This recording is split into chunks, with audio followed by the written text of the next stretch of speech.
आप सबको मेरा प्यार भरा नमस्कार। मैं आप सबके लिए एक छोटा सा गठबंधन गीत लेके आई हूँ। अच्छा लगे तो प्लीज़ मेरे चैनल को लाइक और सब्सक्राइब जरूर करिएगा। एक लड़की ससुराल पहुंचकर क्या सोचती है मायके के बारे में आप सबको मैं छोटे से गीत के माध्यम से बताने जा रही हूँ। अरे कौने वृंदावन माँ बियह दिया हो हिया क्यों ना हमारे, कौने वृंदावन माँ बियह दिया हो हिया क्यों ना हमार, क्यों ना हमार सखी क्यों ना हमार, क्यों ना हमार सखी क्यों ना हमार, कौने वृंदावन माँ बियह दिया हो हिया क्यों ना हमार, कौने वृंदावन बियह दिया हो हिया क्यों ना हमार। यही वृंदावन में होते पापा जो हमारे, यही वृंदावन में होते पापा जो हमारे, चढ़ते तिलक थारी फेर लेते हो हिया क्यों ना हमार, चढ़ते तिलक थारी फेर लेते हो हिया क्यों ना हमार, कौने वृंदावन माँ बियह दिया हो हिया क्यों ना हमार।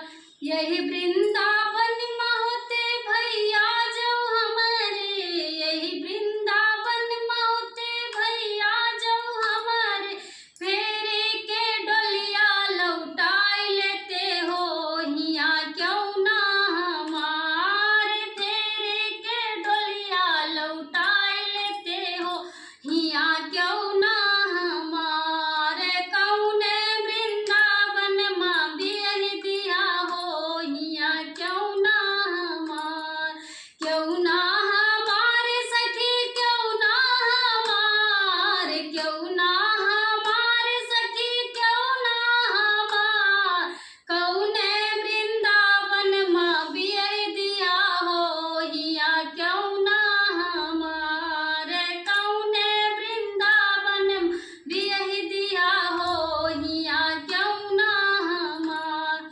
यही वृंदावन में होती अम्मा जो हमारी, यही वृंदावन में होती अम्मा जो हमारी, झाड़ पोछ हृदय लगाए लेती हो हिया क्यों ना हमार, झाड़ पोछ हृदय लगाए लेती हो हिया क्यों ना हमार, कौने वृंदावन माँ बियह दिया हो हिया क्यों ना हमार। यही वृंदावन में होती भाभी जो हमारी, यही वृंदावन में होती भाभी जो हमारी, चुम्मे चाट गलवा लगाए लेती हो हिया क्यों ना हमार, चुम्मे चाट गलवा लगाए लेती हो हिया क्यों ना